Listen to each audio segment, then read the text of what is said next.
I've been reading. Oh, good for you, buddy. Yeah, I thought so. I wanted to talk to you about the largest piece of Mars that has ever been on Earth and what it sold for at auction. Sorry, the largest piece of Mars on Earth? Correct. Okay. So the largest piece of Mars ever found on Earth has just been sold for, any guesses, at auction? No, I have no idea. $5 million. That's an expensive chocolate bar. At our auction for rare geological and archaeological objects in New York. You're talking about the planet, not the chocolate bar. I'm not talking about the chocolate bar. Oh, okay. That would have to be a large Mars bar. Yeah, that's why I thought it was kind of high. Yeah.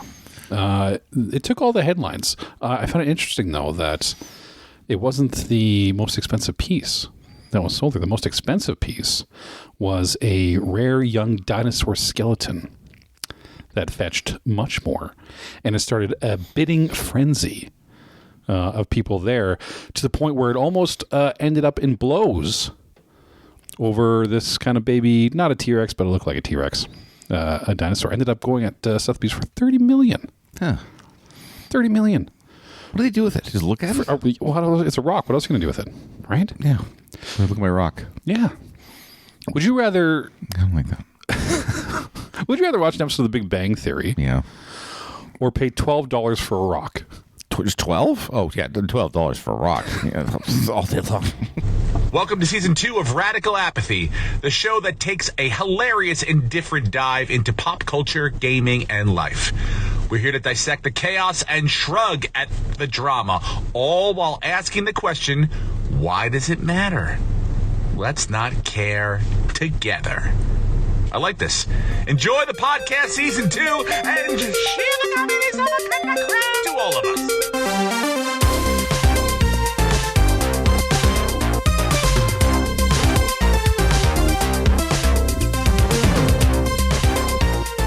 It's the 40th episode of Radical Apathy. 40.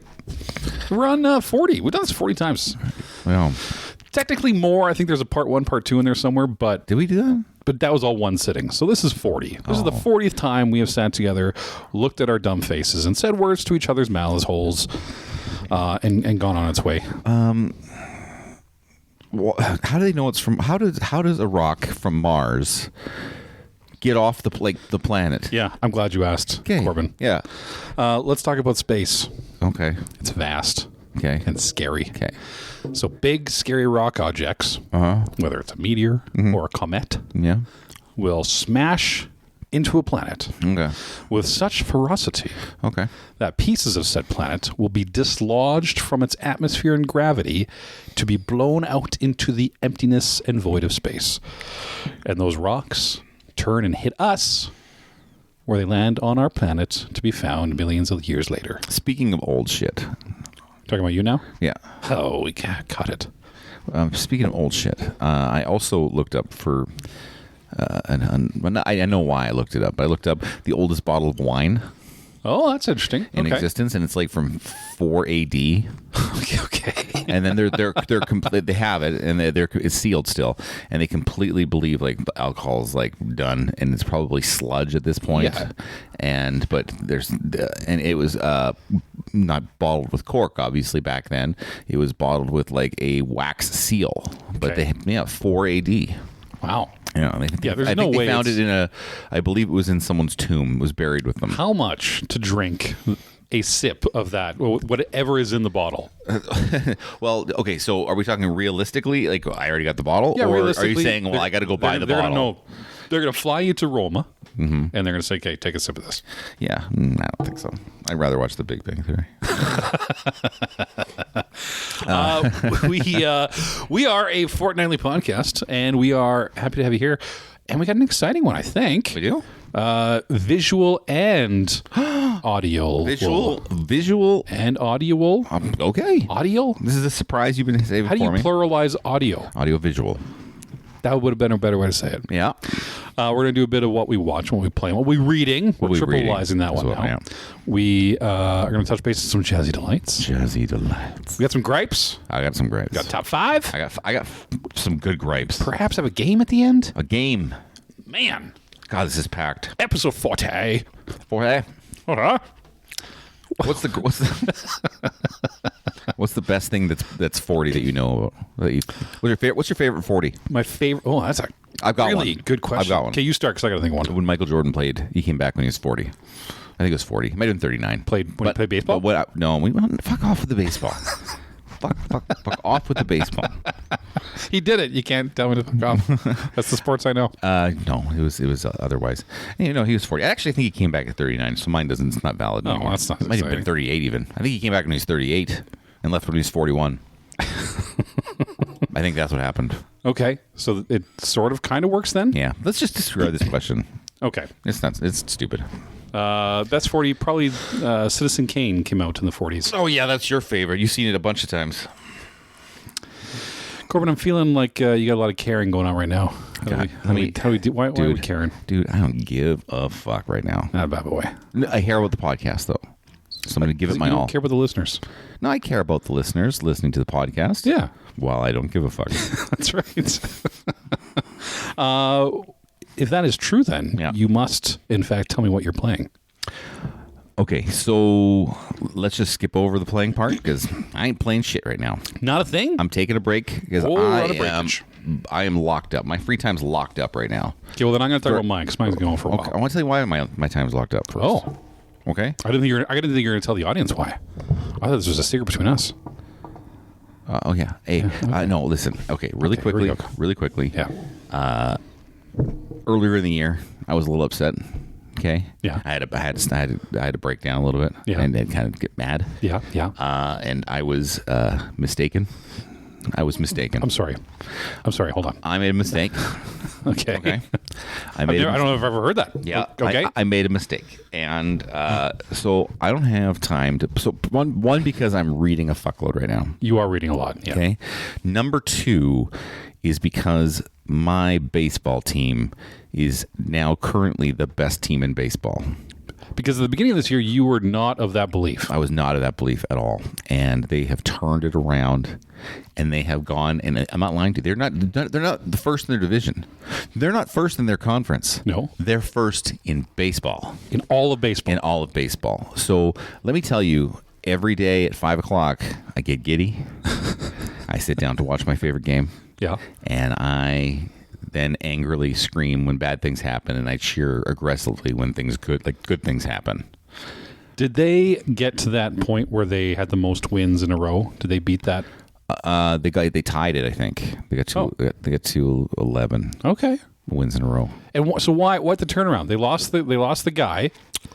So what is the big turnaround? What's the win this year? So the big suspicion is that our baseball team fired the shitty hitting coach from last year, okay, and hired the amazing new batting coach this year. Hitting coach. One sub coach. That's what they're saying. And then that hitting coach has changed the hitting philosophy. So a long time ago, I was like, God, stop hitting. Like, it was like 2 years ago, 3 years ago. I'm like, stop hitting home runs and just hit for average. Yeah. And what I mean by that, for the baseball aficionados like us. Yes, like you and I. That means the average amount they hit, get a hit when they get up to bat. Yeah. And so the team has raised their average all across 1 through 9 on the lineup, that they're all hitting the baseball for average now. And so they're not winning games, but sometimes they win by a couple home runs, but they're mostly winning games by stringing a bunch of hits together, and it's super exciting. Yeah. So I'm liking it, man. Get on base, man. And they're winning with defense, and they're winning with pitching, and they're just a good baseball team. And when you're beating the Yankees, it's just extra feels good. It feels nice. It feels nice on the insides. Oh, God, it feels nice on the inside. Because if you go on the internet, those Yankees fans, first off, I got to tell you, Blue Jays fans on the internet, a bunch of cunts. Like, they need to lay the fuck off, everybody. Yeah. Because if we start losing... Which you're going to. Everyone's going to start... Like, the Blue Jays fans on Twitter are pricks. They're writing checks they ain't going to cash yet. They're just pricks. And then But Yankees fans online, they're a bunch of pricks. Yeah. Oh, they're a bunch of pricks. But all the Blue Jays fans that have taken shit from Yankees fans, I think they're just reacting now to all those years of bullshit they've taken over. Yeah. Anyway, that's why. Finally, I'm big enough to throw you around. So that's what you're playing. That's what I'm playing. Nice. Sorry that's about exciting. That. Sorry, guys. Tell me, what are you playing? You're happy and I'm happy. Yeah. What matters. What are you playing? I'm playing the new expansion for Destiny 2. Oh, Destiny 2. Isn't that like old game? Yeah, the game itself is old, but a new expansion came out, and I wanted to bring up a couple points. Okay. So, yeah, Destiny, it's just a basic shooter RPG. It's from the people that made the old Halos, and they went and made this. But here's the problem, and I mean, problem's the wrong word, but where I want to kind of pick your brain on is they have completed, previous to this expansion, a 10-year story arc of Destiny. So from the first Destiny to the last expansion, we'll say, it ran a 10-year arc that they had been narratively writing of that story for that entire time. So equate it to Iron Man to Endgame. Okay. So they've completed their Endgame story. So this is the first one to kick off whatever's new. So it's a brand new start of whatever. All right. So this is the new one. This is phase 2. This is phase 2.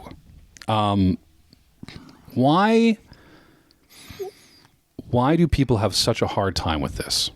I don't know. What do they have a hard time with? Is it the situation because you're capping off a long nostalgia baited story because people have that 10 years like with Endgame, right?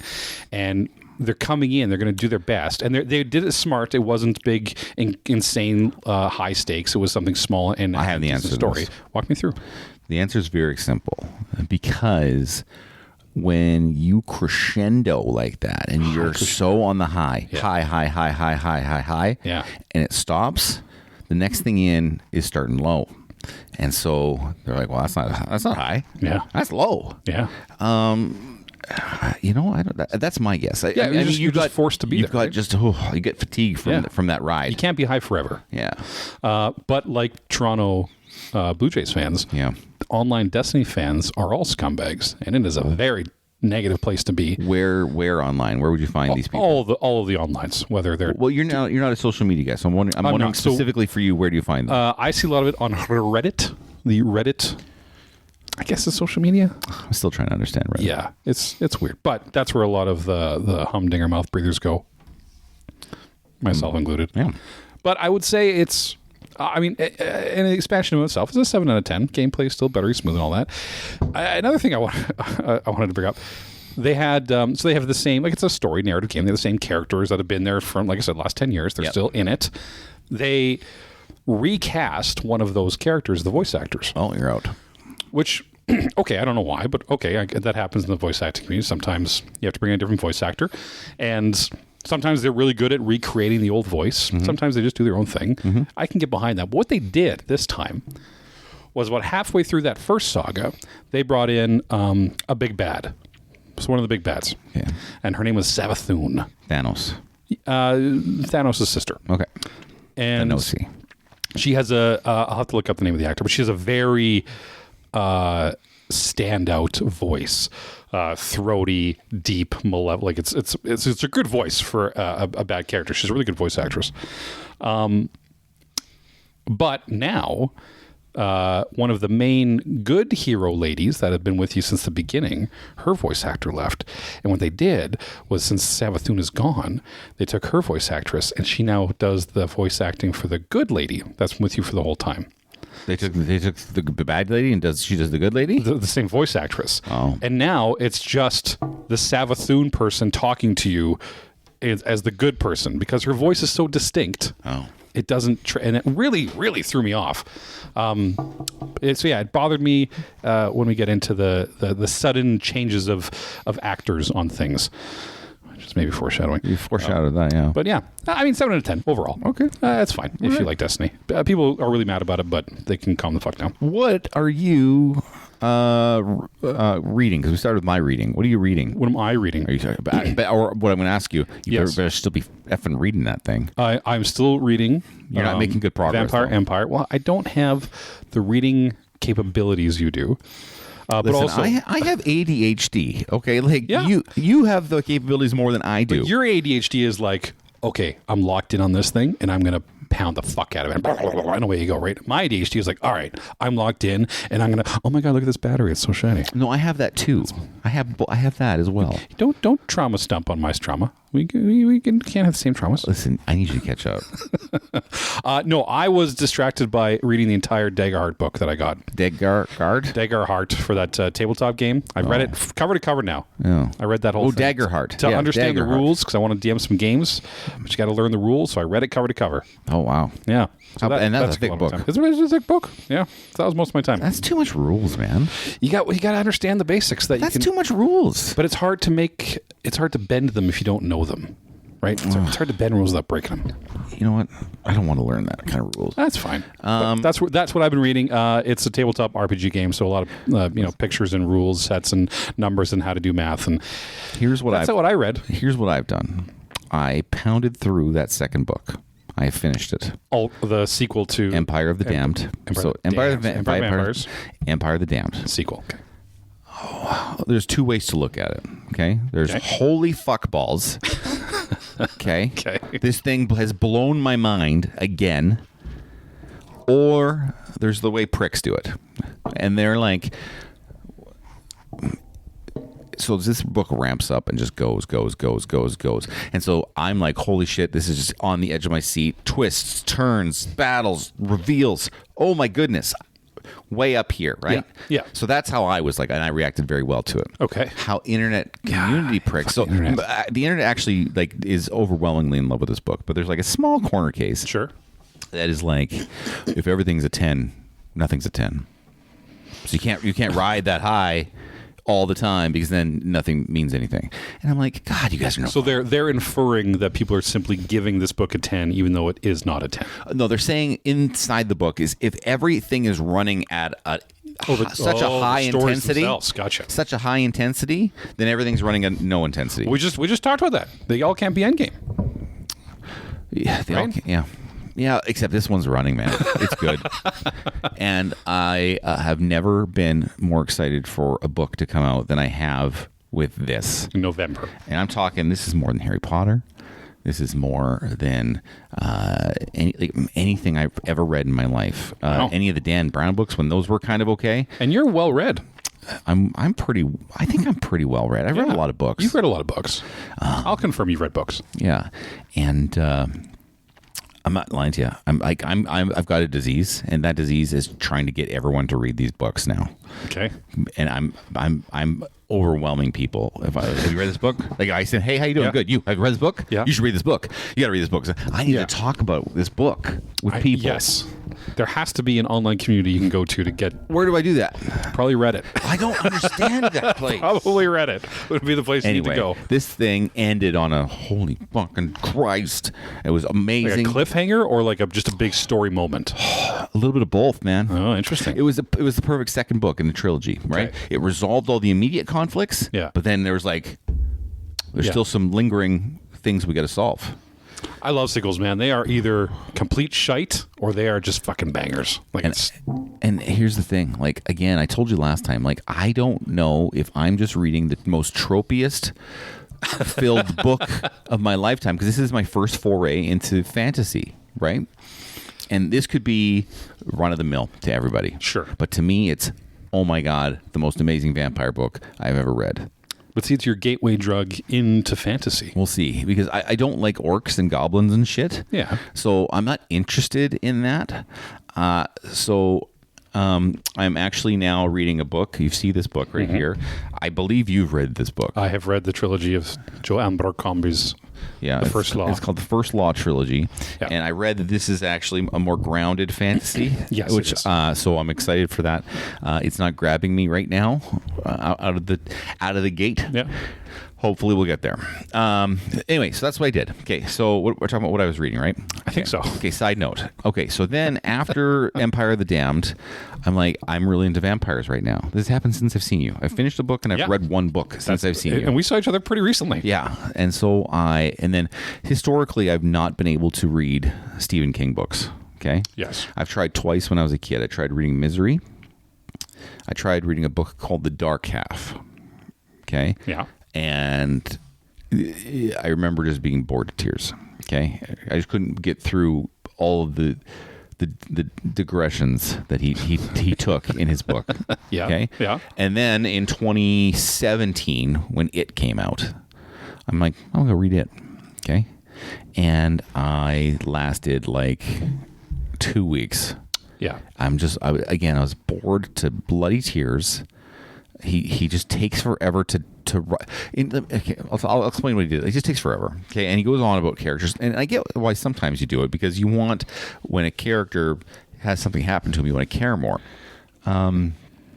So I decided I would now, as a focused. Go ahead. Which one?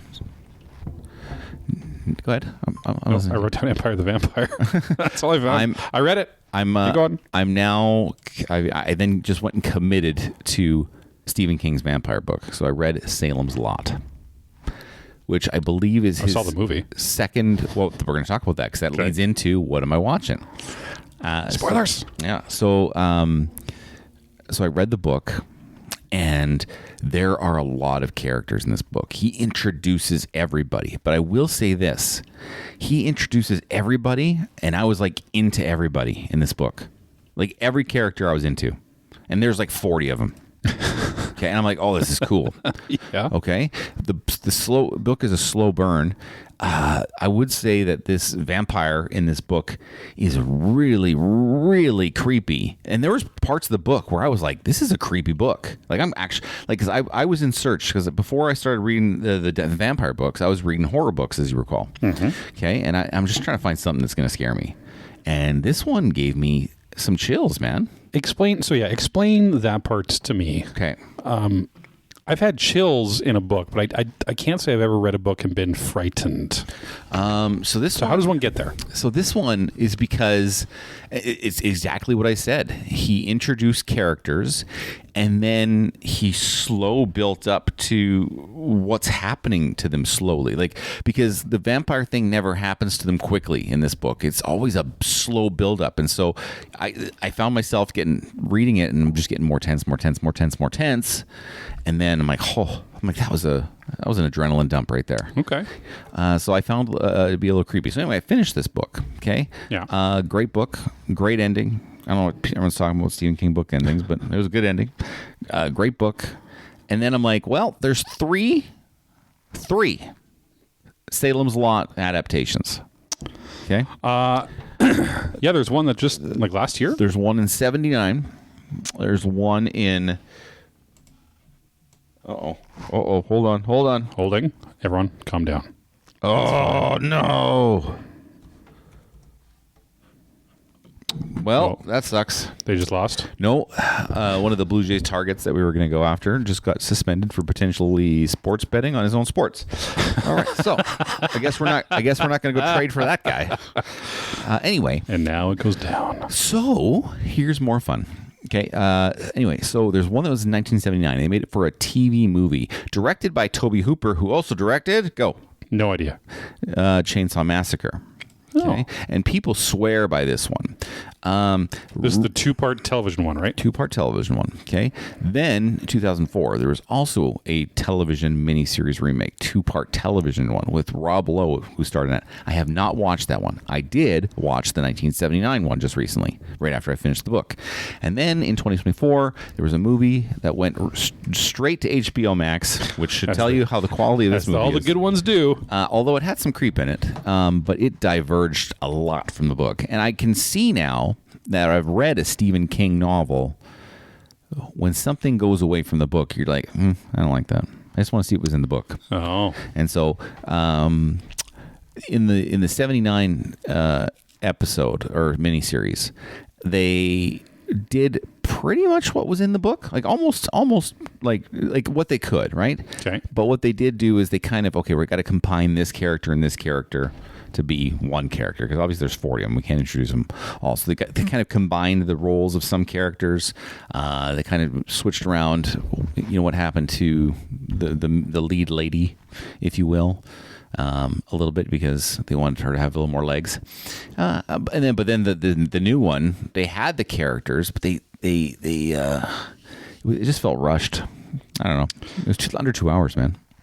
And so I haven't watched the 2004 on the 79. Yeah, no, 79 was actually 79 was classic 70s where remember we talked about we were talking about a long time ago. I think it was movies made in Asia where they are like, fuck exposition. We're just not like we're just carry on. They just scene to scene stuff just happens. Yeah, you know what I mean. Like it just happens, and they don't really explain it. You're like, oh, I guess we're there now. You're just like, you know what I mean. That's kind of what 70s filmmaking felt like to me. Okay. What was funny is when they went to Kurt Barlow's house. Kurt Barlow's the big vampire. Very scary in the book. Okay. Very scary. In the movies, both the two I've seen, they both made the decision to make him look Nosferatu-y like and more demon-like instead of like how they did just a scary dude in the book, right? Anyway, long story short, so this is the last time I'm going to say on this, okay? So they go to Kurt Barlow's house in the 1979 book, and they show the outside of the house. It's like the signs of I'm not going to say what it is because it's a part of my top 5. But anyway, hold on, give me a second. If I remember correctly, it looks like what would be like an Addams Family house type thing. It looks like it's actually no. It looks quite small. It's just a house on a hill. It doesn't look very big. Okay. Anyway, you go inside and you see her in the first in the foyer going up the stairs, and the room she's in is ridiculously huge. Like huge. Like the stairs are like probably 8 feet wide. Okay. Like there's no way this room fits in this house. Is what I'm trying to say. Okay. Anyway, she gets to the top of the room and she turns left and this hallway is got like eight rooms, like on each, like it's just far down. Like you're like this house cannot fit in that house. But is this a Doctor Who thing? No, right? Because then they go to this other character's house. And it's just a normal house, not even as big as the other house. And he goes upstairs, and there's, again, this giant house. I'm like, how is this even possible? So they only had one soundstage. They just had to make it work. Pretty much. And so the idea was that, I think what they were going for is that, if he's walking down a long hallway very slowly, the tension builds up over and over and over again. But I'm telling you, this hallway was so long. It was so long. Enough that it's pulling you out of you. Like, there's no way. It's like, there's no way. Yeah. Anyway, that's what I'm reading. That's what I'm watching. I also saw Fantastic Four. All I'll say is, and I'm going to say this with a question mark at the end. Okay. I'm not going to spoil anything. I'm just going to say. Yeah, we'll do a proper debrief next episode. I'm just going to say, I'm looking at you. I'm dead serious when I say it. Now, you know I hate the Fantastic Four. Yes. You brought it up several times. I hate them. Yes. They're the most boring people in the world. Yes. Top 10 Marvel movie? Top 5 to 7 Marvel movie? Okay. That's what I'm putting in your brain. I'm going in a couple of days. The other thing we need to do, my only quick touch here on what we're watching, is we also need to go sit down and watch The Naked Gun together. Okay. I do have a date with my son for that, but I will go to that multiple times. You have your children all the time. You only have me so little. That's true, but we booked this with Grandpa as well. Okay. Because we wanted to go grandson, me, Grandpa. You all have a lot of time together. That's my point. Yeah. Fair enough. Listen, we're going to The Naked Gun. I'm all in on that. I'm excited for it. Yes. It's the right people behind the helm. I mean, it may be garbage, but we'll see. It's not going to be garbage. I'm excited for it. I'm also excited for this next section we have. Wait, what are you watching? That was it. You haven't watched anything? I've literally touched things. So I'm excited for the Fantastic Four I'm going to watch and that one. All right. Talk to me, Goose. What's next? A fun little part. We're going to bring in a couple of guests and we're going to have them go over some jazzy delights. We're doing that right now? Right now. All right. Hello, everybody. I'm your new friend, Thelonious Funk. I'm the master of Sassy Jive. Hello there, Master Sassy Jive. I brought a fun little treat for you today. It looks promising. It's from a place I just found out about. Most people won't know it. No, I've never heard of it. It's called a Mac Cafe. Mac Cafe. Mac Cafe? Mac Cafe. Mac Cafe. They're two small little delicious donuts. You can hear the paper as I go in there. They're filled with something fun inside. Oh, I don't know what that is. But put your mouth around the small ball and feel the juice as it hits the back of your throat. Here we go. Mine's an old one. There's so much stale. I think the insides have solidified on mine. It is thicker than I thought it was going to be. I think dense is a good word. Oh, dense is a good word. Dense is a jazzy dense. Jazz dense. Full of dense and jazziness. What's the supposed flavor of this? Apparently it's full of The old jazzy cookie of the Biscoff. The original Papa Daddy of jazzy cookies. Like a speculoos. The original speculoos. No.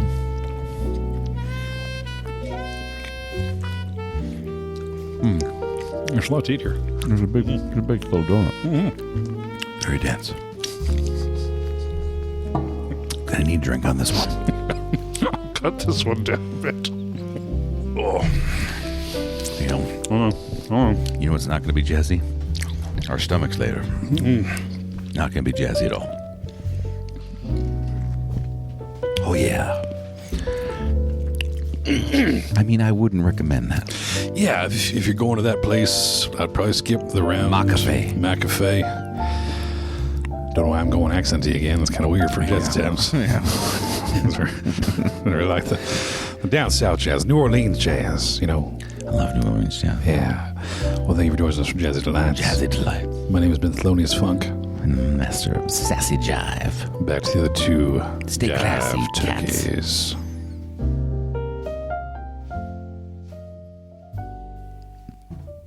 Those guys are weird. Yeah, they don't make sense. But we do have some gripes to talk about. Oh my god. I've got 3 strong gripes. I have 5 medium gripes. Okay, give me yours first. You got more. All right, I'm Go. going to tell you a story. Oh, I've got so many. Okay, go. I was driving my vehicle, Oh, that's already a good start. and I saw a homeless person. Aw. This is a downer. We'll get there. Hold on. I saw a homeless person walking down the road with a friend of theirs.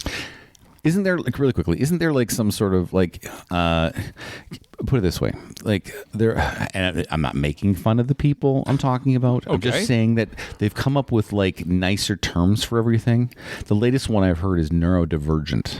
Have you heard of this one? No, for homeless people. I've heard of that not for people not with, for homeless. Yeah, but so I just yeah, heard like this. Down syndrome or that kind of thing. Yeah, neurodivergent. Like, they're coming up with nicer terms Softer for every terms. softer Yeah. terms. So I'm just wondering, what's the term for homeless now? Hobo?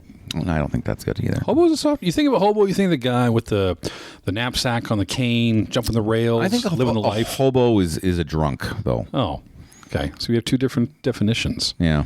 Anyway, so my hobo was walking down the road with hobo, who I assume homeless is what I was trying to say. Oh, God, that just mixed together. I'm sorry to everyone out there. Jesus, that was not supposed to happen.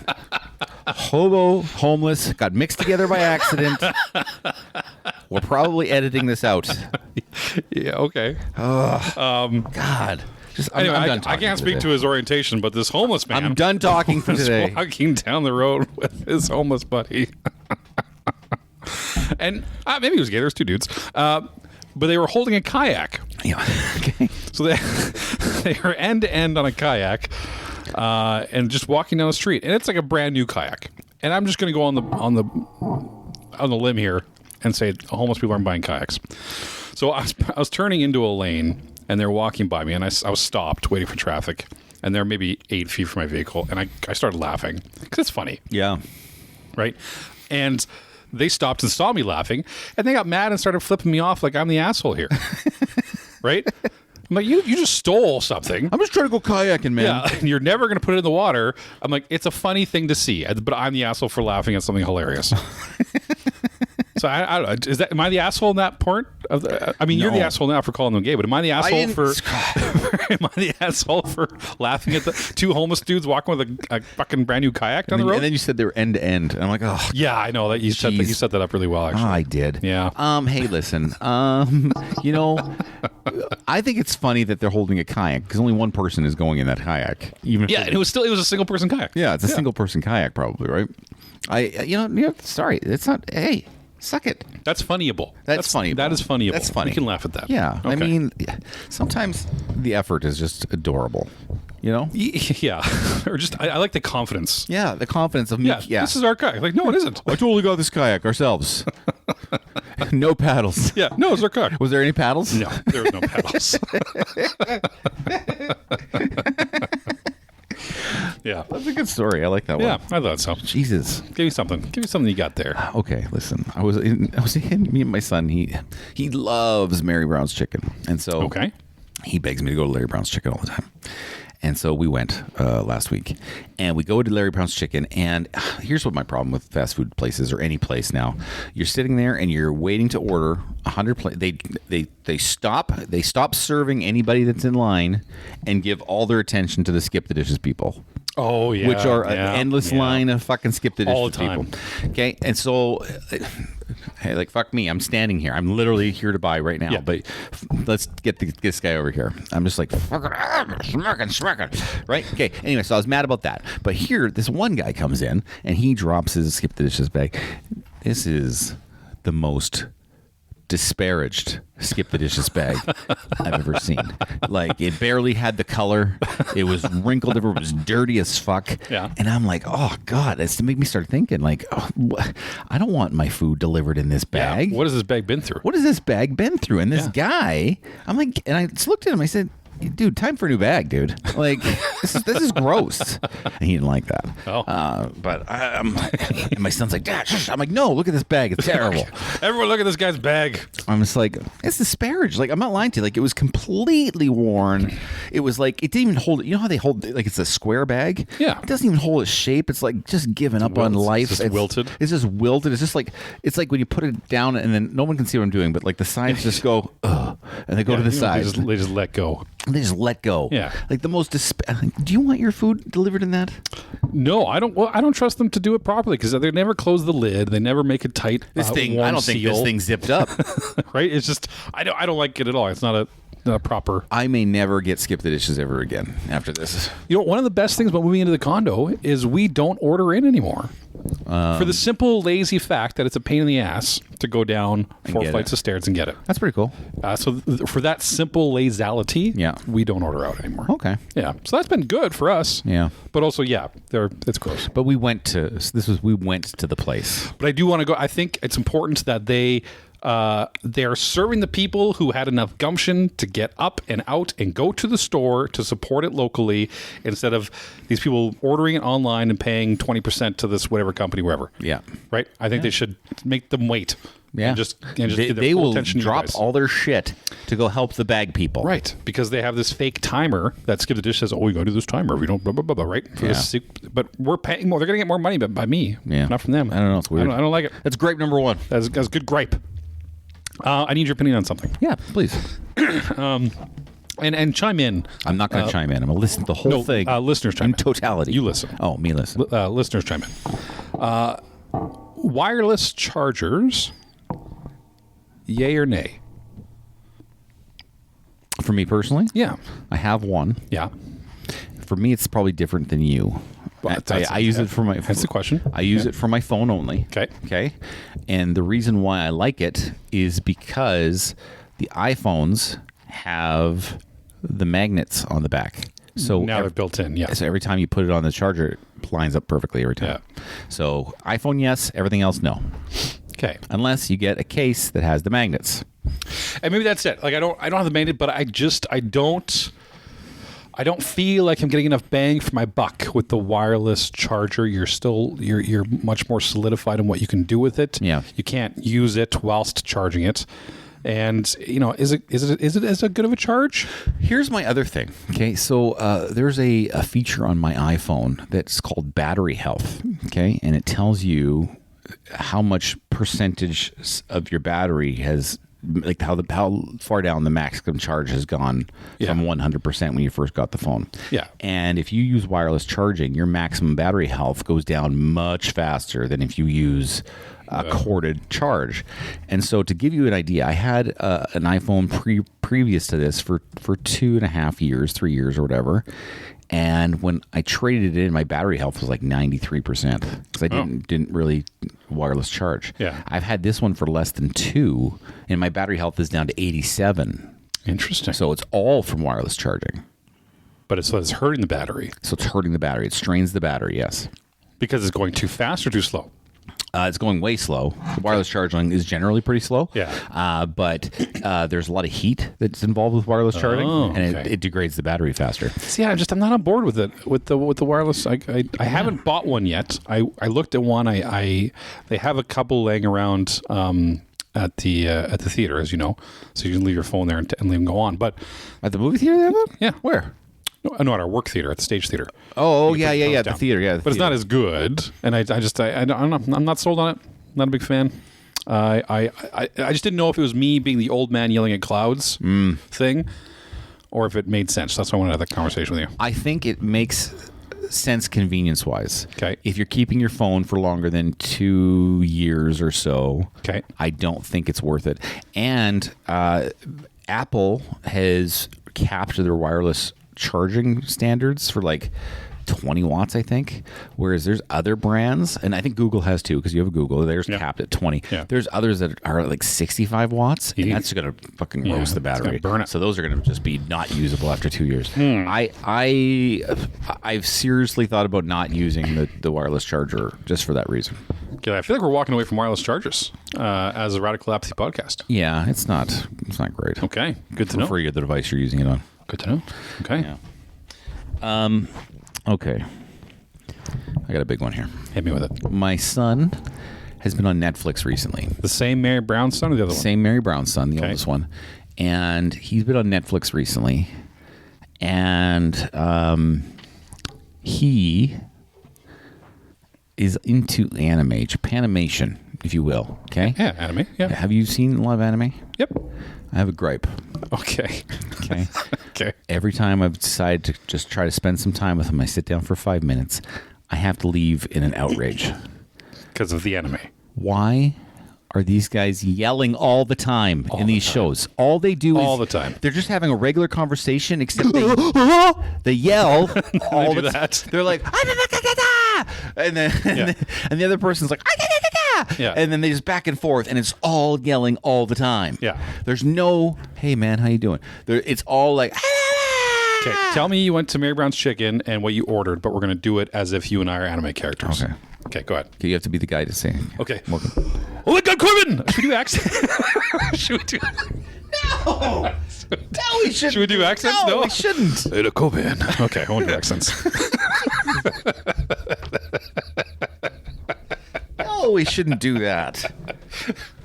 Okay, well, yeah. Although Okay. what's going to happen is it's going to end up. It's going to happen anyway. Okay. All right, here we go. Okay. Oh my God, Corbyn! I can't believe you're here in the parking lot. I want some chicken. Oh my God, there's chicken right there behind you in the store of the chicken. Give me the chicken. What kind of chicken are you going to have, Corbyn? Oh Jesus, I can't do it. I hate it. Give me the chicken. You couldn't even finish the skit. You hate it so much. Oh, I couldn't even finish the skit because I'm not lying. These guys yell. They just yell. Yeah. Like it's. So the one he was watching was called Demon Hunter or something. Yes, very popular anime. Demon Hunter, okay? And there's a guy, and he gets fatally stabbed, allegedly. I'm not sure if he survived, but Okay. fatally stabbed. Okay. He's laying on the ground, and he's bleeding to death. Okay. And they're like trying to talk to him if he's okay, and they're like, "Are you okay?" And he's like, "I have been stabbed." And that's what it's every fucking second of these shows. Yeah. What is your deal? I like the grunts and the noises, the secondary poses for all anime. Give me an example. I don't know. Just tell me something benign. Tell me a benign statement that you found something. I found some chicken.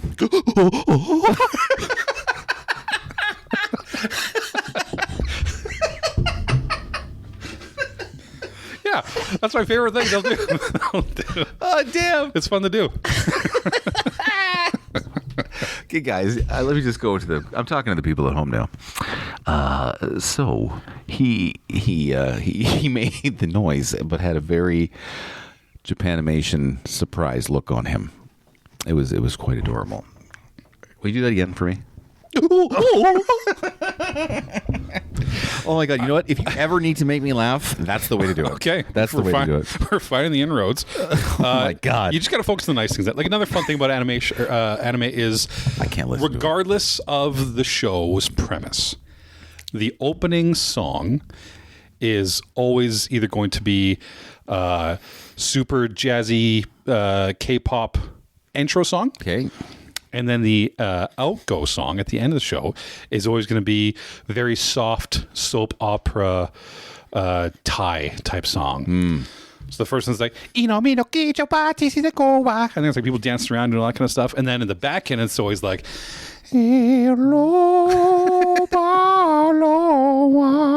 every single anime. Everyone has that. It's just fun to watch. Okay, I got to find the fun things about it. I'm just going to go out on a limb and just tell you guys, hey guys, I don't get it. I don't like it. I think everyone needs to calm the fuck down with Japanimation. Fuck, they're just... stop yelling. There's a lot of yelling in it. I do it right? Yeah, that's good. Yeah. I had this conversation with a coworker of mine the other day. Okay. And I want to know your opinion on this. Okay. Aside from water, Okay. if you could only drink one type of drink for the rest of your life, what would it be? Ooh, that's a tough one. They said iced tea. Okay. It'd be between two products. It'd be Bullet Bourbon. So just straight booze, bourbon. Yeah, Okay. Bullet Bourbon. Or I would say, Coke Zero. But I'd say Coke Zero from McDonald's. Like tapped Coke Zero. Yeah, like fountain pop Coke fountain Zero. pop. They got a slightly better composition. And see, I want something carbonated, but I'm hesitant to go with a dark pop because I think, sugar or not, it would just be too, invasive. Invasive. I don't know if that's the right word. Yeah. What is the pop doing? We're gonna get content struck. I lean towards Sprite. Sprite. Hey, you're a Sprite guy. Not really, but I think it's got the carbonation, and I think it's just lighter. And if it's for the rest of your life, What is your favorite pop then? If it's not Sprite, I don't know. I don't know Yes, if I you have do. a- Yes, you I do don't know. have- You 100% know. Well, right now this is iced tea, which I don't usually drink. This person, when they said iced tea, did you go? Like, did you, I did did. you- Yeah, did you I did. criticize I me? did that. I did criticize. I said, really, iced, really? Here's the reason why you would say iced tea. Okay. Okay, because there's so many different ways to have it. Because you could have like a literally brewed tea and put it on ice. Put it on ice. Or you can have a sweetened tea, and you can sweeten that however amount you want. Yeah. So there's breadth. Bread with a D. Breadth. Breadth. I think you got to pronounce the D. The breadth. Oh, please! I speak whatever I want. Don't. Oh, big boy. That's actually pretty good. I'll give you that. we're hitting all of them today. That's good. Guys, if we've offended you today, Yeah. I'm sorry. I'm not really. But it's not our fault. It's this Japanimation concept. Well, and the word homeless and hobo at the same And homo time. all sound I didn't familiar. say. I didn't mean to say that. I didn't mean to say that. It popped out. It just popped out. We're just gonna clear it. We're gonna edit this whole thing. I mean, I'm not gonna. But Oh, come on. what? Okay. So speaking of bad jokes, then Speaking of bad jokes. what percentage, if you had to give me a number, Okay. of your jokes Yeah. go over your friends, family, coworkers' heads? Because I'm at like a solid 45%. You know what? Shout out to my wife. I love her. Yeah. But I'd say a good 50 to 60 on her. Right. My son picks up everything. Okay. My oldest son. But here's the problem with me, and I think you know me well enough to tell you what I'm about to tell you. Me and my listeners know a lot of the problems. Most of the jokes that I have aren't okay for outside voices. I see. So they stay inside in my brain. Just for the internet. Yeah, they don't get to come out. But once, Yeah, so it's their problem, right? Like, I'm hilarious, and I would say 45% of my jokes just go unanswered every time. you got some good ones, man. I think it's everybody else. Yeah? I don't think it's me. No, Yeah. listen. You know what? I think it's. I say this all the time to people who say I'm offended at that. It's called a sense of humor for a reason. It's a sense of what you find funny, and some people's is based on various factors of experience and what they life, likes and dislikes and kayaking. And you know what? They might not find, and that's okay. It's a sense of what they find funny. They can't help it. Yeah. And just because you don't think we're hilarious, well, I mean, you're dumb. You're probably not listening. You're Either. probably not listening. If that's the case. Dumb. I was watching a reality show last night with my wife. Okay. I don't watch a whole lot of reality shows, but when I do, it's Dos Equis. No. Anyway, I was throwbacks to a 15-year-old commercial. when I was watching this, okay, and there was a how do I say this without getting canceled already? We're already canceled. There was a contestant with an ethnicity background. Okay, I'm not going to say which one. Anyway, but she was just a person in a long line of shows where they have some shows and then they go and they have their one-on-one interviews. Sure. And they spill the guts on themselves. The tea. They get the tea and out. this is what I'm tired of. Listen. They are just determined to tell you, and I'm going to use quotations on this, their truth. Ah, yes. Okay? Yes. Just everyone has to tell you their truth nowadays. Yeah. On TV, on these shows, in real life. This is my truth. Okay. Yeah. I get it. Everyone has a truth, and you feel the need to tell your truth. But I've got bad news for all of you. Nobody gives a fuck. That's true. About your truth. That's true. I don't need to know it. I don't give a shit. Her truth was that, but I don't know. She's even like there was this guy. Okay. Oh, I got one. So this guy was on there, and he's super muscular. Okay, and he's a police officer. Okay. Okay. And didn't tell anyone he's a police officer. He instead told everyone he was a stripper because it was more disarming. And it broke the conversation. Yeah. Okay. And that was his idea. And he's like, a little later, he's like, so she said this earlier, but he also said, yeah, I just need to work up to being able to tell everybody my truth. And I'm like, bitch, why? Like, I mean, you're on a competitive reality show. Yeah. Why does everyone need to know your truth? Yeah, because Are you trying to win the game or are you trying to tell people truths? Yeah. Who gives a fuck? Yeah. Who gives a fuck? Yeah, and I mean, on those shows, they're all fake, but so it's all for drama. But in real life, we will do that. I agree. It's your truth is for yourself. Yeah. Keep it, or your loved ones. Keep it tight, or your loved ones. Sure. Even. Yeah, just okay. a little sharing on the campfires. Just for yourselves. But nobody in the world wants to hear anything about you. Listen, if my friends are listening, I don't give a fuck about your truth. Okay, it's your truth. Just keep it to yourself. You know your truth. Why do you got to impress me? You don't have to impress me. I don't care. Yeah, I like you already. You're my friend. I don't care. Do what all the other losers do and go start a podcast and talk about it all day long.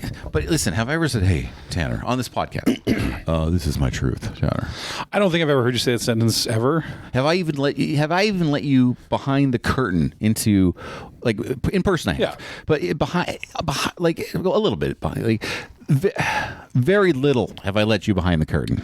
You're talking about the true Corbyn. The true me. Yeah, I would say I've seen probably 8% of the true Corbyn. Yeah, because I don't let people behind the curtain because you don't want to know what's back there. I don't want to know what's back there. You don't want to know what's back there. Yeah. And I don't want anyone to know what's back there. That's why it's mine. That's why that exists. That's why it's this. We all have the closet to hide our kayaks. Nobody wants to go back there.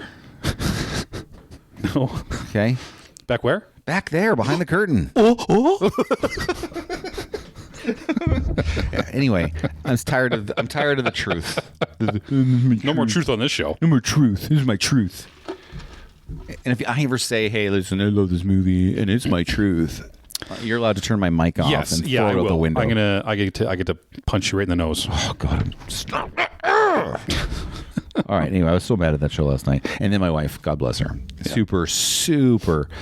Like, nicest woman in the world, and she wants to hear everyone's truths, and she's accepting of everyone's truths, and she's just got time for people's truths. Yeah, she's a nice person. She's a nice person, and then I go off on not wanting to hear the truths, and then she's very patient with me, and she gives me the side eye, like, come on, man, like this person's got a serious truth here that we need to listen to, and I'm like, okay, I find myself. I try really hard not to because my wife, who's also a lovely person, she'll watch her shows or her YouTube videos and we'll talk whatever it's about. Either someone's like building a cake or fixing a wall, and then they're going to tell a 10-minute story about how they found this dog, and they just keep talking, and I'm sitting there, I'll be in the other room, like on a video game, and I'll be listening to it, and I'll be getting so mad, just because knowing it's bullshit, knowing it's so stupid, and they're just like, oh, and then I found this this great white Labrador. And Did you say he anything to found him? me. I do. I'll get out. I'm like, I'll just yell at the character on the phone. Like, Yeah. my wife's not even involved. Yeah. It's just me and this person now. And that's I'll what I yell. do. I'm like, no, it's fucking not. Like, you bought this dog 3 years ago at a fucking Kinko's. You're making all this shit up. Okay. And then Jalen would look at me and be like, same thing, side eye, and I'm like, okay, I'm sorry. Okay, this sounds very similar to what happens in my house. But my wife did sit me down. Didn't sit me down, but she looked to me the other day and she goes, "I'm glad you feel you can say what's in your brain around me." Aw, Yes, that's nice. like, and then what she didn't say, what was left unsaid, but her eyes said it, even though it's really messed up. Even though I don't want you to. Even though it's really fucked up, dude. Right? So, and that's what makes a great partner. Yeah. You know? Okay. Yeah. That's true. They accept you. Once you get that comfort with somebody where you're like, I can say anything in front of this person, right? Yeah. And they're not going to call the cops. Yeah, exactly. Yeah. Right? Or post it on social media Or tell their whatever. truth. Or tell their truth. The truth about my husband. Here we go. Oh, God. You know what? That was a rant. That wasn't right. That was good. What do you got? You got two more? That's good. No, I think that was all of mine. You had 5, you said. I just make up numbers when I look. Hold on. 1, 2, Oh. 3, 4, 5. I do have 5. I skipped this one. I'm going to run a 2-day game of Daggerheart for our local gaming group in town. Daggerheart. Yeah, that's exciting. That's cool. Yeah, Kyle P. Kyle P's friend of the show. coming? Yep. He'll be there. Okay. Dayton, friend of the P. show. He'll be there. A lot of peas. And and Brent, Professor Brent. Professor Brent is going. Yeah. Okay. Be there too. So all past friends of the shows. Oh, wow. Anyway. Are you trying to guilt me on this one? Is this what you're doing? Are you saying this to guilt me? No. Okay, no. so here's the backstory. Okay, here's the backstory. Tanner texted me. He goes, "I'm doing this game, Daggerheart, and it's going to be between this and this. Would you like to go?" And I had to give him my truth. Hold on, I gotta hit you. I had to give him my truth. Whereas I was like, you know what? I did it. And I don't think I believe what I said. I don't think it's my bag, baby. No, you were very polite. You said, "Hey, I really do appreciate the offer. do appreciate the offer. It's either not for me or I got my jam," which I'm totally fine with. Because you know what, I appreciate your truth. Listen, I looked back that footage from the last one, and it was. Should we discuss that? Have I told you this story? I don't think so. Okay, I don't think we've discussed it on the podcast. Okay, go give a preface, and I'll tell you my story. We did film a tabletop one shot of a game called Mothership. Mothership. And it was GM'd by Kyle P, who did a fantastic job. We had Dayton on. It was the 3 of us. We ran through it. It was funny. It was stupid in all the best ways. A little bit of horror sprinkled in, which I thought was good. But due to geographical electrical capabilities, you're probably never going to see it. Yeah. But go ahead. Go ahead, Gord. What's your truth? Okay, so my truth is this. So I watched a little bit of that video, okay? And specifically when the GM said, "Hey, introduce your characters," or whatever. And I was third to go, okay? Yeah. And I actually encourage you, if you still have this video, you should look at that exact spot. Because I remember it very well. Because I didn't know what I was getting into. This is the first time I've done it. And I'm an actor. You are. It's I'm true. an actor. Okay? You are. But you started introducing your character in character with like a voice and shit. Yeah. And I remember looking at the camera going, "This isn't for me. I think I'm in the wrong place. Listen, we're both nerds. We both know this. We do. Okay? But there's levels to this. There are. There's levels to this. And I'm not saying this is beneath me by any means. Okay, because I like shit like this, but the uncomfortableness that I felt in that moment was palpable, and I'm like, I don't think I need to feel this again. But you know what? You did really good. Yeah, and you played your character through. I mean, you don't have to do voices when you play tabletop RPGs. I like to. Why? It just comes out. It's an outlet for me to do acting, and usually it comes out as accents, as you've seen. Yeah, and heard. Yeah, interesting. But yeah. So you probably won't ever see it. So you couldn't make that file work either, hey? No. Yeah, I told you there's something wrong with it. Yeah. And I think before I gave you the file, you were like, bullshit, Corbyn. You weren't doing something right. Oh, I know you were. I 100% said bullshit to you several times. Yes. Because I was like, you old fucking man, figure this out. Right. Yeah. And then... but I can't figure it out. But you can't figure it out No. either. Okay, so I wasn't lying because I could not figure it out. I think we fucked up filming it. Yeah. And how we filmed it. Yeah. And now it's gone too far. So I'm not saying we'll never come back to that as an option, but Yeah. If we do it for the show, I'll do you're it. probably not going to see that one. If we do it for the show, I'll do it. Yeah. Do you have any more? No.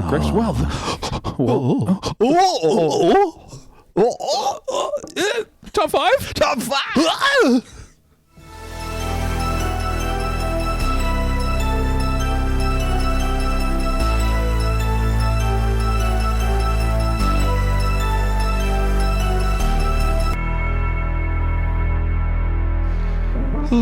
So it's going to be the top 5. And it's Corbyn's top 5 this You know week. what? And here's the thing. I got 6 things listed in this top 5. And Corbyn, I have to cut it. I have to cut Okay, one right I'm now. going to give the intro. You cut it down. So I'm cutting down. Hold on. For those of us who are new to our top 5, we one of us takes turns, brings in an idea for a top 5. We each make our top 5 inclusive of each other. I don't know what Corbyn has. He doth not know what I have.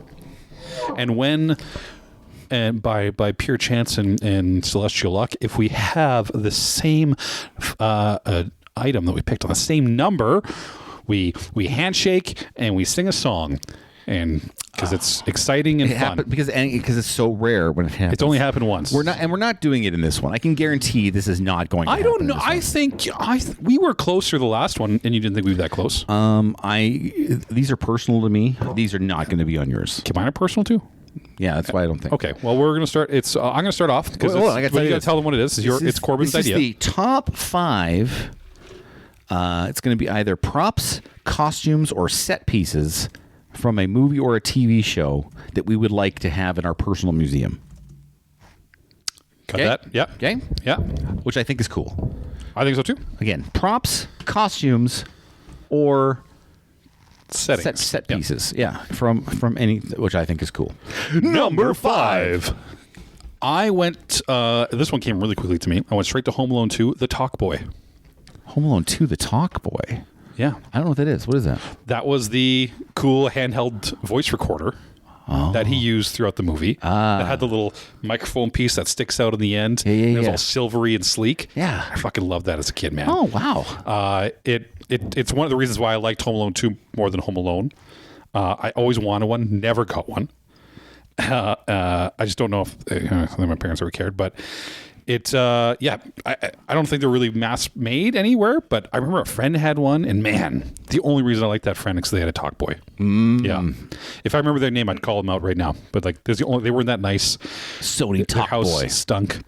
But man, he had a Talk Boy, and that was so fucking cool, man. That's pretty cool, dude. Sitting in a limousine, eating large cheese pizza. I will admit I don't remember Home Alone 2 as well as... Yeah, it's not the better movie. No. But it's the one I like more because it had the Talk Boy. Was it a Sony Talk Boy? It's got to be a Sony product, no? This is what it looked like.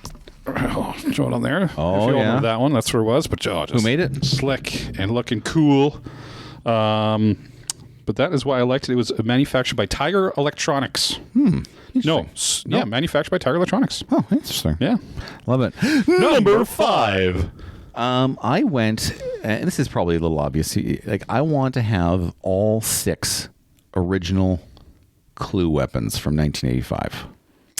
In real life or the board game? No, like in real life. In real life? I want the props from the movie. I want all from the movie Clue. Yeah, I want all the board 6. game. I want all 6 original weapons. That would be cool. Yes. I just think that, like, for me, again, honestly, like, Clue was probably my favorite comedy for years and years and years and years and years. One of my favorite movies. Like, it was one of my most re-rented movies. Like, Jaws is my favorite movie, but Clue was up there. Like, we've talked about I just this watched before. it again not too long ago. Yeah. Great movie. It's a great movie. I'd like to have all 6 of those weapons in, like, the originals. Yes. How they looked. In my possession. Would you play with them, or would you have them on a wall in a case? I would probably have them in a wall in a case. Okay. I can't leave them out for the kids. I guess one's a gun. And a knife. Yeah. That's true. Okay. And a hanging rope. I mean, they're all meant to murder people. So I guess they're all the point meant is to kill people. Right. That's fair. That's gonna move Number 4. Let's try it again. Okay. Number 4. From the movie Inception, the spinning top. Oh. The totem. A physical manifestation of the film's narrative mechanics. And I loved the idea for the movie. I think that's one of the smartest things he did, because it goes beyond that simple thing, right? To bring in... People always talk about totems in movies and what they mean and what they do, but I think Nolan had the best representation of what a totem is and how he used it. Was great. It was simple. It was silver. How do we... Actually, you know what? I'm going to not ask what I'm going to ask, and I'm going to suggest to you right now, next podcast, we have a giant segment where we talk about a group of films with ambiguous endings. Oh. And we give our opinions on how we feel those endings. Okay. We'll do that instead of a game. Yeah. Let's do that. Yeah. Okay. And we'll make Inception one of them. Yes, it'll have to be, because it's all that movie's all ambiguity. I think we should do that one. I think we should do The Thing. Yes. I think we should do anything where the ending's a little ambiguous. We'll have to shoot some ideas. Yeah, we'll come up with that for the next one. It's a good idea. I like that. Okay. I'll hold off the rest of my thing. But yeah, the spinning top as a totem from Inception, not itself the device, but how it is used in that movie and what it stands for, is really, really cool. I like it. Anyway, number 4. I wavered back and forth on this, and I landed on Freddy's glove. Oh, okay. Yeah. Slash. I needed something from a horror movie. Does he have a blade on the thumb, or is it just the 4 fingers? Just the 4 fingers. Just the 4 fingers. Okay. Yeah. I'm imagining it in my thumb, head. No, wait. The thumb also has a knife. Does it? Okay. Yes, the knife also is on the thumb. Yes, there's a thumb knife. Except he only scratches you with 4. That's where I'm no, there's not one on the thumb. Dang it! I thought there was. Here's the movies. There's a lot of movies. I'm but completely wrong. Yeah, because he only gets 4 slashes. You see, because that's on the cover. You see the 4. Anyway, here's the funny thing about this glove in all the movies. If I'm straight up thinking about it, in the first movie, one. Like the amount of times he has this scary glove, right? Yeah. The amount of times he kills somebody with the glove is so rare. It's not a lot. Like, he doesn't even kill you with the glove. Like in the first movie, I think there's only one time. And that's Tina at the very beginning. It's implied. Yes, you never actually see it. It veins the glove, right? He scratches her, but she goes up into the air and gets mangled on the roof or whatever, which is really cool, by the way, scene. But I think that's the only time anyone gets killed by the glove. In the first movie, one guy gets choked. How does Johnny Depp die? He gets pulled into a bed.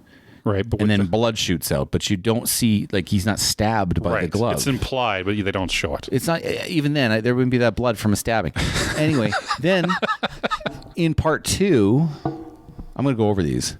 Part 2, there was a coach in the shower. He gets scratched by the glove, but again, I don't think anyone got killed by the glove in part 2. Part 3, one guy gets killed by the glove. 2 people get killed by the glove in part 3. Part 4 and 5 and 6, nobody gets killed with the glove. Like, just nobody dies with the glove, I don't think.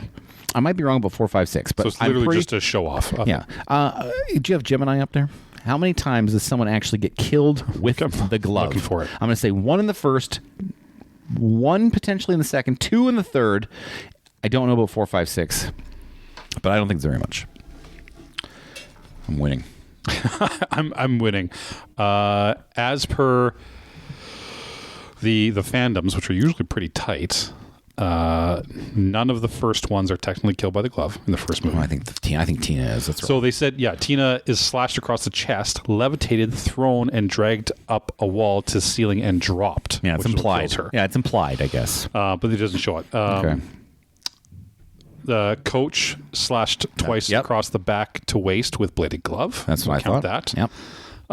Ron Grady slashed down torso from ribs to stomach through door with bladed glove. Ron Grady's his dad. And then party guest 1. Oh, no, Ron Grady's the guy. I know the guy. Party guest 1 slashed across face, neck with bladed glove. So there's 3. But nobody's dying from that. Well, this is how the movies say they die. Yeah. Okay.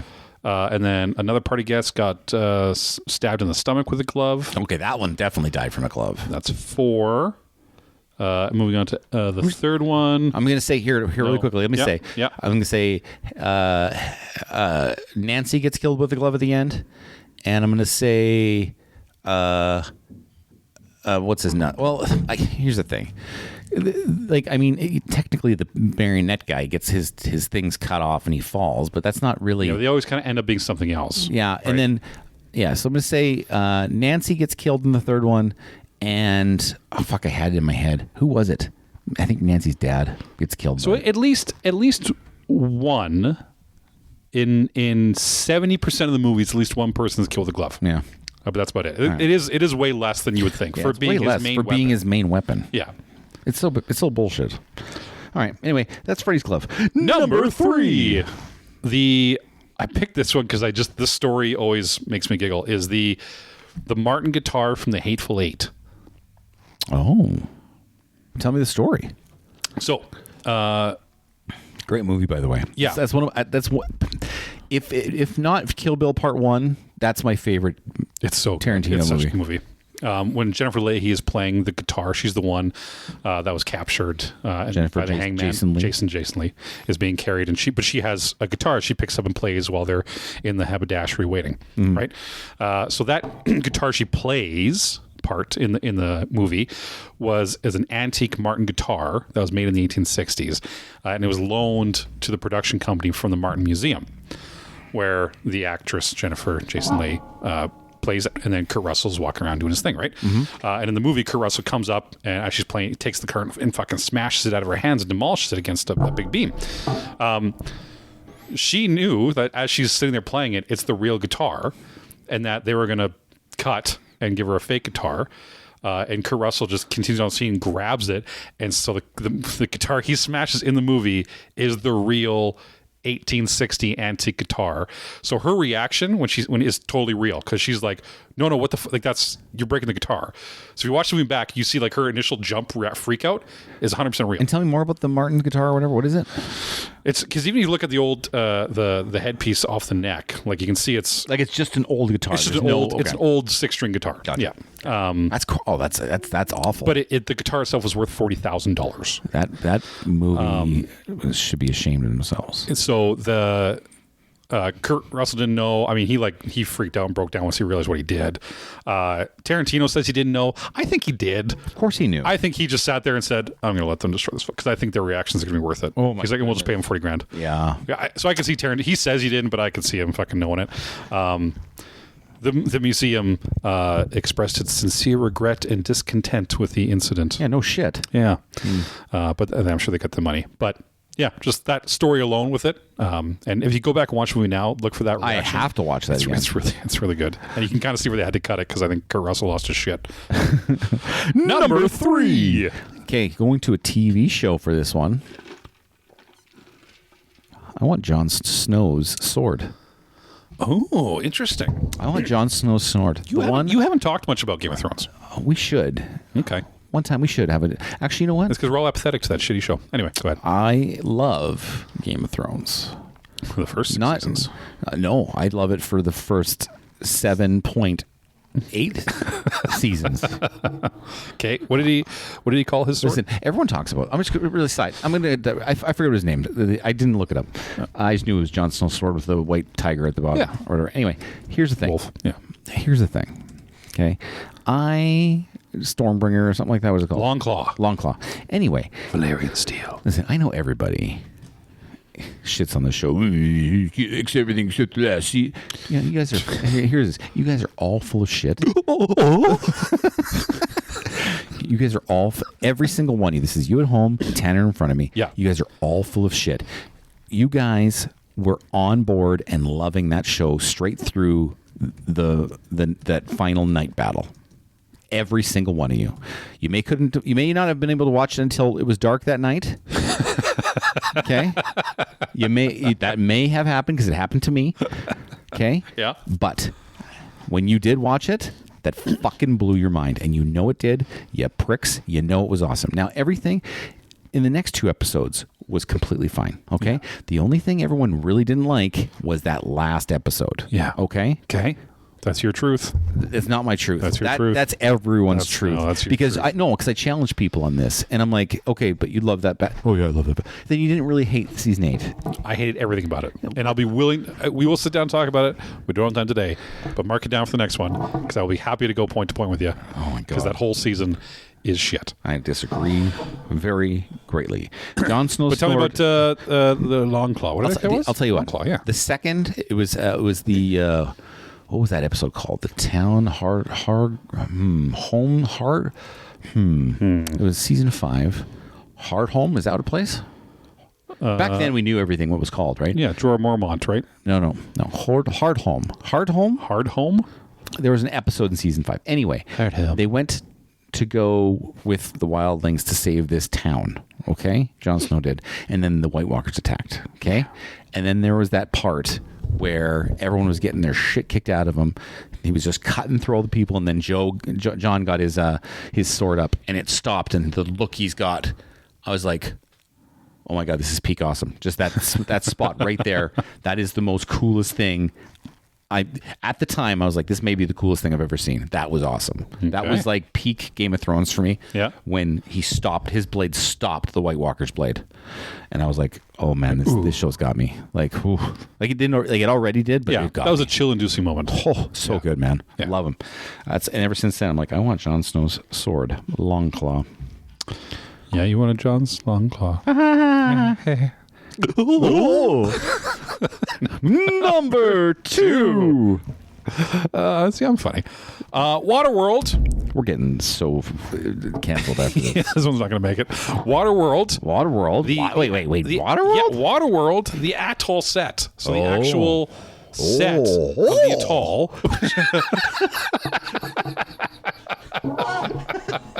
Did I do it okay? Yeah, it's good. Yeah, so I mean, yes, Waterworld's a shit movie, and it was like one of the worst productions of any movie. If you had actually, time to watch, if you go back, it's actually a banging movie, dude. I mean, it's not bad now, but it was not well liked. I mean, it's not great, but it's a. I don't think people were ready for that movie, and I think it was awesome.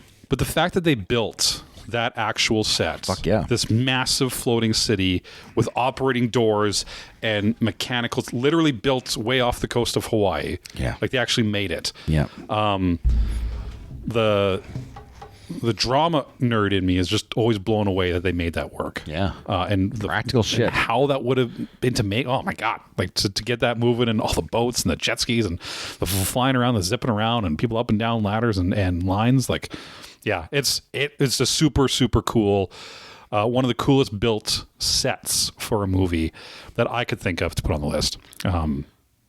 If you haven't watched in a long time, that alone, just to go back and see how they made that, and it's just literally made per scale. That's actually what it was. Practical stuff is cool, man. It's just so I cool. wish everything was practical now. Fuck green screens. Yeah. Fuck CGI.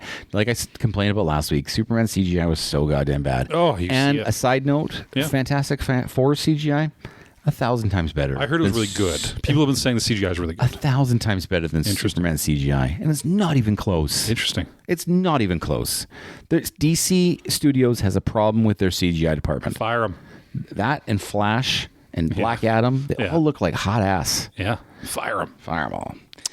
Number 2. I want a proton pack. I want a proton pack. I really hummed and hawed with that one. I am like, when I was a kid, I got my own proton pack. Let me tell you how it worked, okay? So it was on my back, right? Yeah, that's really And then it had the little tube. It had like a rubber tube that was yellow because of why it was yellow. Children, It was not black like it was in the movies. And I had my handle. And then out of the handle came literally just a foam noodle. Oh yeah, the one that flips around. Yeah, and you just go like this, and you shake it, and then the thing would shake. It was yellow, and you go, and then we had our own trap, and then you slide the trap out, and you step out, and actually, it worked. The door's open because you pushed it, and it was like air. So you pressed it, and the air went, and it shut things open. Yeah, God, toys were cooler back then. I know. I want a proton pack, right? Yeah. Wouldn't that be awesome just to have it'd be so one? cool. Yeah. I'd just go shoot stuff with it. And I'd have to be able to turn it on, and it'd have to make that noise. That sound. Oh. Yeah, we did that really well. Oh, very good. Very good. Very good. Oh, good. I like that. Yeah, very a lot. Very a lot. That's what I said. I want a proton pack because they're cool. You know why? They are You goddamn do cool. too. That was a good call. All right. Number one. The first overall pick. You didn't pick this one. You didn't pick mine. I have a hard time thinking of a movie where I laughed as much in the theater as I did with In this Hot one. Fuzz. No, Oh. no. Like I think the original Anchorman would have been close, but super bad. That's a funny movie. And my number one top 5 pick for favorite prop, scene, or set build is going to be the McLovin ID card.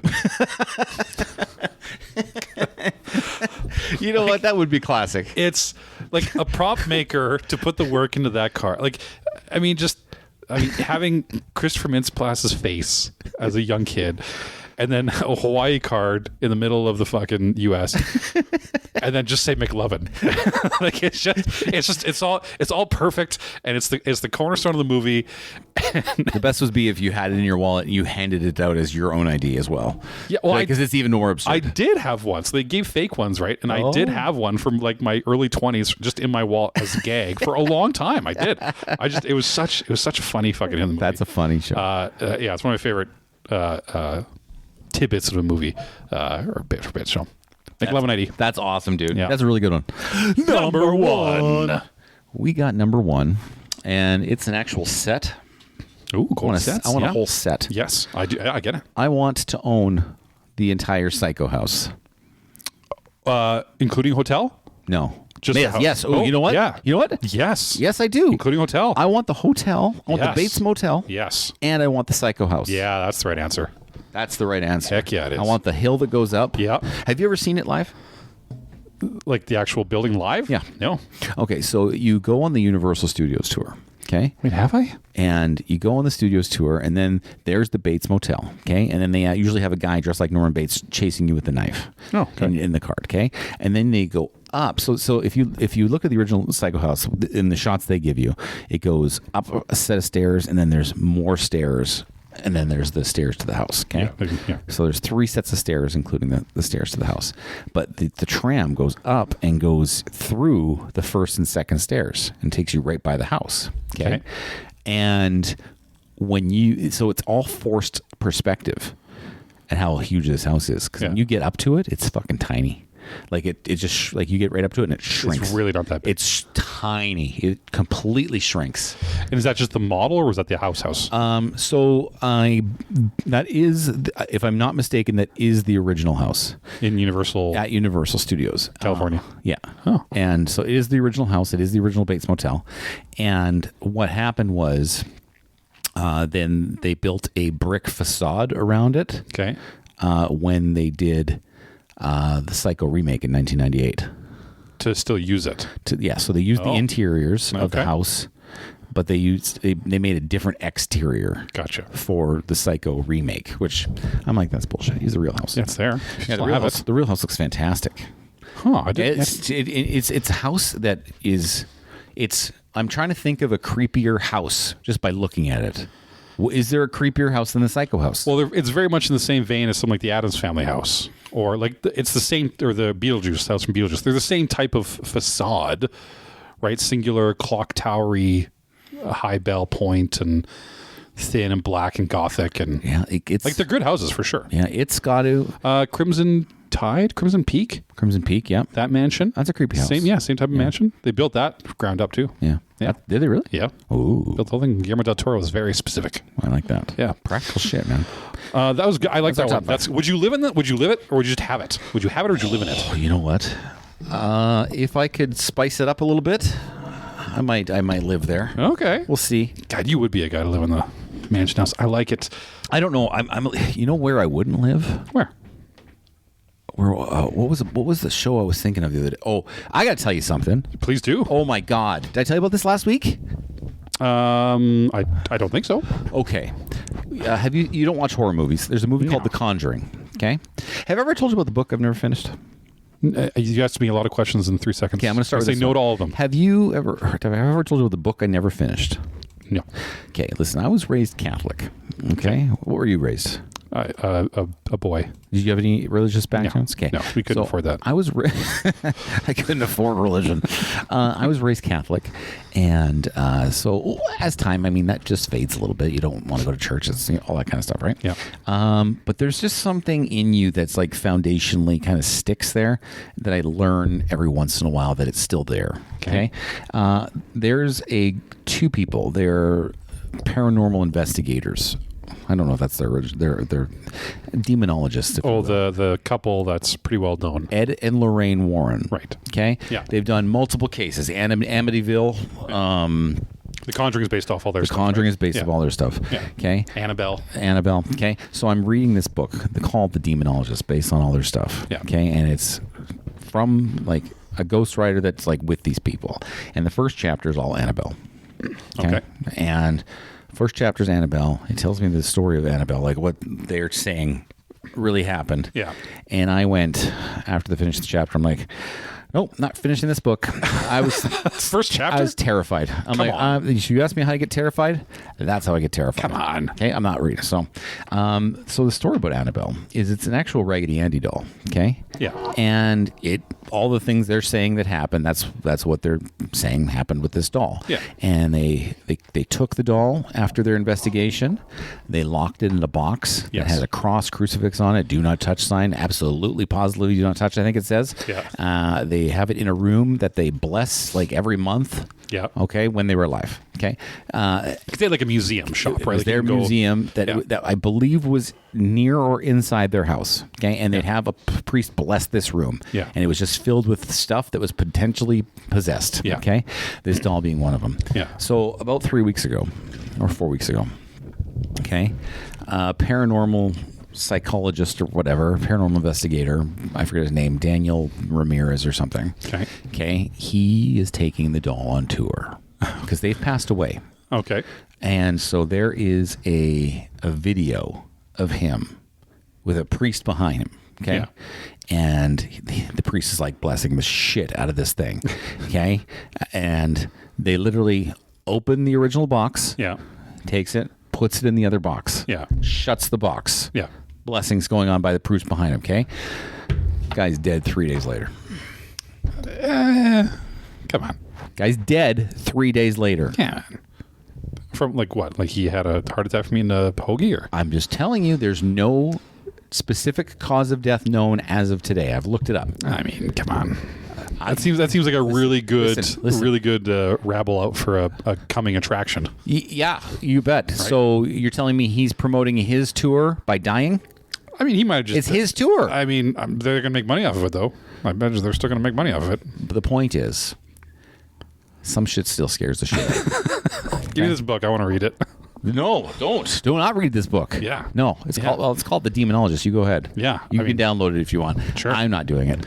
I downloaded it and then I have touched it since chapter 1. It's the same thing I told you when we did that big 1,000-year-old jail dungeon tour in London, and we go to the basement. The guy's like, "Okay, this is where everyone died, and in that corner, they said it's the most haunted corner. We've had all these experts come in and do all this stuff, and if you go in there, and you might smell the sweetness, and if anyone wants to go stand in the corner, they can." Put it this way. And I walked in there and I dry humped the wall. I'm like, nothing happened. You know what? And here I understand the logic here is not great. Yeah. Okay, I get that. Yeah. Listen, I get that. Yes. Okay. I know. Yeah. But you could not pay me enough money to go anywhere near that fucking doll. So you wouldn't spend one night with that doll for $1 million? I wouldn't spend 5 minutes with that doll for $1 million. For $1 million? No, I don't give a shit. I am not going near take that doll. Out for a nice fish dinner. For $1 million. Listen, I couldn't do it, man. I couldn't do it. I'd be terrified. People are scared of the movies. Like it's scary. It's a scary movie. Do we got time? Yeah, we got time. I want to ask you a question. Yeah. I don't know anything about this, but the people, to stay on the topic of scary movies, people are really getting excited about a one coming out called Together. Yeah. Do you know anything about it? Have you watched anything about it? I'm getting yawn now. Okay. That's a good sign for the upcoming movie. All right. Yes. So it's called Together. I don't remember who's directing it, but it stars Dave Franco and Brie Larson, or Brie Olson, or Brie Larson. Yeah. Brie Olson's Ms. Marvel, right? Yes. Brie Larson is from Community. Yes, Brie Larson. Yeah. Okay, so they're husband and wife in real life. Are they really? Yeah. I didn't know that. And so they're in this movie together. And it's called Together. And what I know about it is that it seems to be a body horror movie. Yeah, Michael Shanks Yeah. Michael Shanks, is the director. did he also direct Fantastic And Four? wrote it. Directed and righted. Wrote it? He did Rebooted, Time Trap, The Wizards of Oz, like AUS Oz, and Together.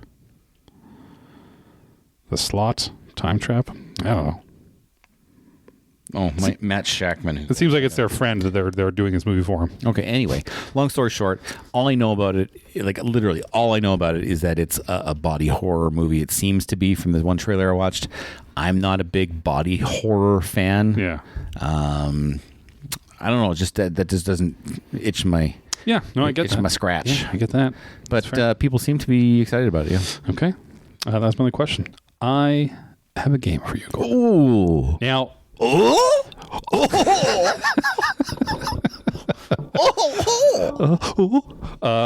I just need to know. I'm going to play you music Okay. very quickly. Yes. And you need to tell me what movie or television show it's from. Okay, I can Okay. do this. This is the game. Now, listen. Okay. I generally should be pretty good at this, but there's a lot of TV shows I haven't So watched. my question then to you, because I know this. Okay. Do you want me to go easy or hard out of the gate? I'd like you to go easy. Start me off easy. Okay. All right. Now, I'm going to do my bestest to make this work with our friends at home. Okay. So you guys will be able to hear this as Corbyn Do I have to goes. take my headphones off? No. Well, I think we're going to be able to do this with headphones. Oh, wow. I'm going to just do this, and I'll make the sound work on the back end. But we're going to do it this way and hope for the best. So the first one, again, I'm going to play the music Yeah. and shout it out as soon as you have the answer. Okay. Okay. We're going to start with this one. Ghostbusters. Is that a TV show? We're saying TV show? Or movie. Oh, yeah, it's Ghostbusters. Yeah. Okay, you're correct. Yeah. Next.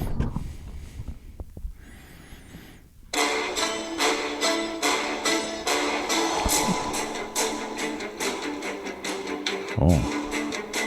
I was going to say Sherlock Holmes originally, but that's not right. It is correct. Sherlock Holmes is Sherlock the right Holmes? one. Did I get Yeah, that right? that's correct. Okay, I was about to turn it off on you. Okay, and next one. Oh. I know this. Hold on. Okay, turn it off. Yeah. Okay. Oh, I know this. That Don't say, no, don't say anything. I know this. Okay. Dun, dun, dun, dun, dun, dun, dun. That's God. I was going to say arachnophobia for a second there. 3, 2. God, no, I know it though. You don't. 'Cause I you're do not know saying it. No, I know what it is. You're Just not give me saying this- it? Oh, what is it? Okay, it's Gremlins. Ah!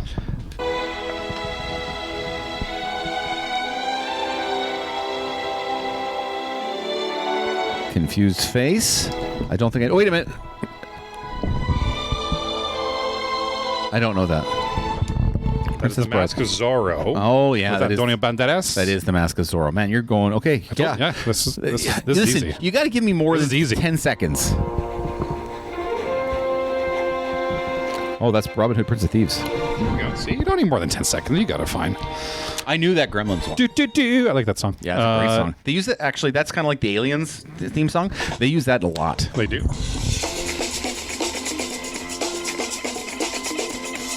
I don't.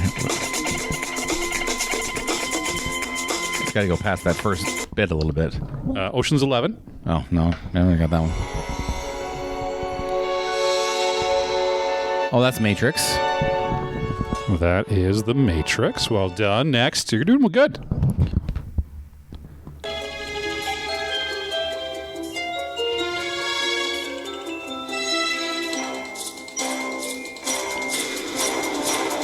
Hold on. No, hold on. Is that Beetlejuice? No? What is that? That is the Men in Black Oh. theme song. I don't watch shitty movies. Next. You got 3 left. Jeez. I'm not doing good. Oh, I know this. This is Silence of the Lambs? No, this is Exorcist. Oh, I'll The give it Exorcist. to you. It That's is The The Exorcist. Exorcist. I'll give it to you. That is, in fact, The Exorcist. And 2 more. Oh, God, these are hard.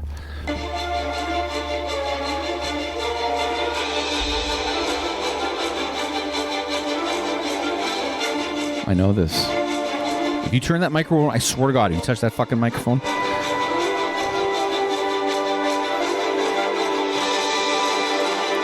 Give me a chance.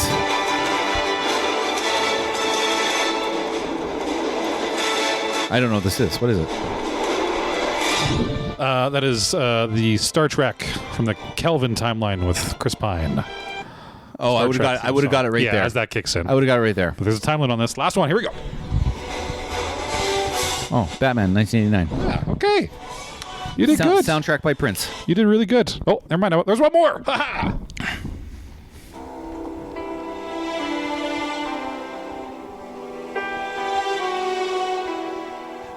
This is a good game. I'm not as good as I thought I'd be, though.